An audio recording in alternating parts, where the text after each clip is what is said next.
Welcome to today's Explainer. We're diving straight into a topic that honestly affects millions of us every single day. And yet, so many of us kind of struggle to talk about it openly. If you've ever woken up before your alarm, blindly reached for your phone, and felt just completely drained before your feet even hit the floor, well, you are in the right place. Because every morning, across modern, rapidly developing cities, millions of people wake up and just begin another race. We're chasing work, money, family duties, those endless bill payments, and the ever-looming expectations of the future. The source material we're looking at today perfectly frames this modern reality.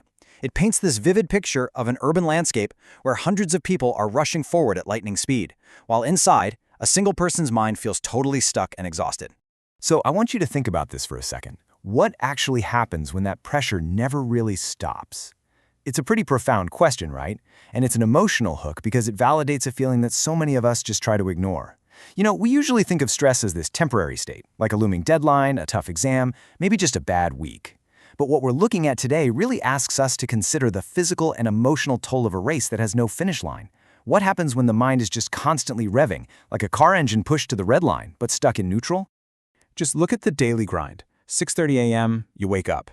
By 9 a.m., you are already at work. 1 p.m. rolls around and you're eating lunch right there at your desk, eyes just glued to a screen. 6:30 p.m. comes and you're still working, or maybe you're stuck in soul-crushing traffic. And then at 11:30 p.m., instead of getting some well-deserved rest, you're doom scrolling on your phone until you finally pass out around 12:30 a.m. What this routine really shows us is how the boundary between work and personal life has just completely vanished. A message pings at 8 p.m., then an email drops at 9. And this isn't just the reality for corporate IT folks. It's the exact same cycle for teachers, shopkeepers, delivery workers, small business owners, and parents. We are literally tethered to our responsibilities long after we've supposedly clocked out for the day. Section 1. The invisible pressures, navigating constant stress, convenience, and tomorrow's fears. Let's systematically break down the specific, unseen forces that create this constant state of anxiety and stop our bodies and minds from getting the true rest they so desperately need. Imagine you're just sitting at your desk, and these symbolic walls start to slowly close in on you. On one side, you've got job security and your career path. On another, it's money and those unavoidable monthly EMI or loan payments. Then you add the heavy weight of family expectations pushing in, stacked right on top of social expectations, and the sheer, unpredictable fear of the future.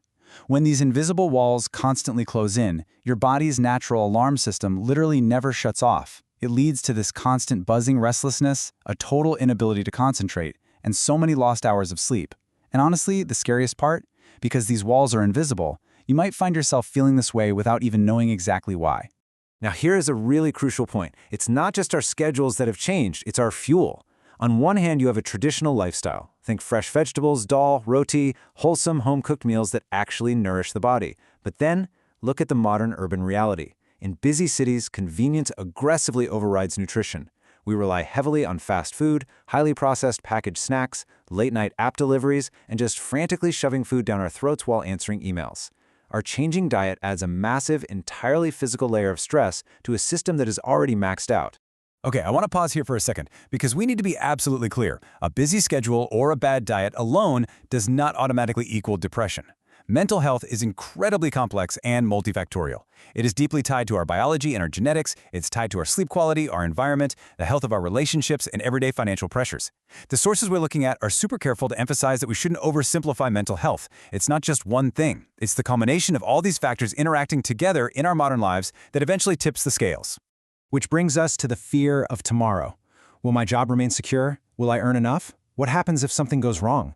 Sometimes, the heaviest pressure you feel isn't even about what's happening to you today.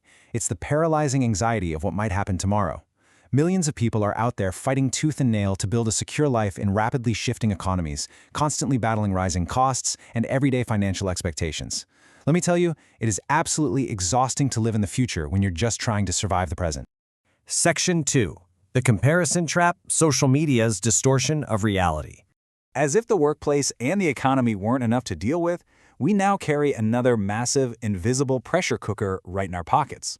Every time we scroll through our feeds, we are bombarded with other people's highlight reels. We see the luxury vacation, the shiny new career achievement, the seemingly perfect relationship.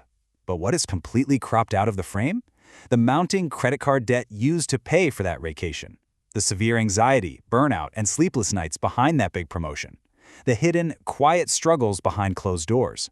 This curated perfection is really dangerous. It makes perfectly successful, hardworking individuals look at their own perfectly normal lives and constantly ask themselves, wait, why am I falling behind? Section 3. The hidden face of struggle, reframing what depression actually looks like. We seriously need to reframe what depression actually looks like in modern society, because movies and media often get this dead wrong. Not everyone experiencing depression looks visibly depressed. It's not always someone crying in a dark room. Often it looks like the student who is smiling and joking with friends, but struggling the second they are alone in their dorm. It looks like the professional cracking jokes with colleagues at the water cooler, but staring blankly and silently out the window on the commute home. It's the parent lovingly preparing food for their family, but feeling totally hollow and isolated once the house is asleep. It is the caretaker who is holding everyone else's world together while quietly breaking apart themselves.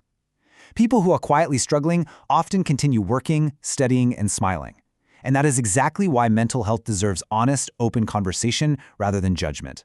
You truly never know the weight someone else is carrying. Section 4. A different way forward, taking small steps to recovery. While the pressure is very real, there is absolutely hope. The solution isn't to completely escape modern life, move to a remote island, or somehow become perfectly stress-free overnight. I mean, that's impossible. Instead, recovery begins with small, realistic steps that act as a sort of pressure valve. Step 1. Prioritize your sleep and just get your body moving a little bit.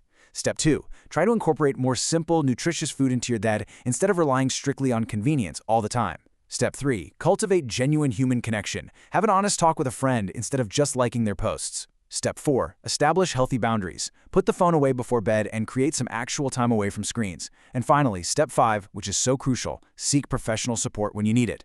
These are manageable, evidence-based changes that slowly help the mind and body recover from that constant stress. So, if there is one crucial point I want you to take away from this explainer today, it's this. You don't have to carry everything alone. Look, life is always going to have pressure. Technology will keep moving fast, our jobs are going to demand our attention, and finances will always be a factor we have to manage. But your mental health matters just as much as your physical health or your career. Mental health is health. Asking for help is not a sign of weakness. In fact, it is the brave beginning of change. You are not alone in this race. If anxiety, overwhelming stress, or a sense of hopelessness is affecting your everyday life, there are qualified professionals ready and waiting to help you navigate it. So I'll leave you with this thought to mull over. If you or someone you love is secretly carrying that heavy weight behind a perfect smile, isn't it time to finally put it down and ask for a hand? Thanks so much for joining me on this explainer, and please take care of yourselves out there.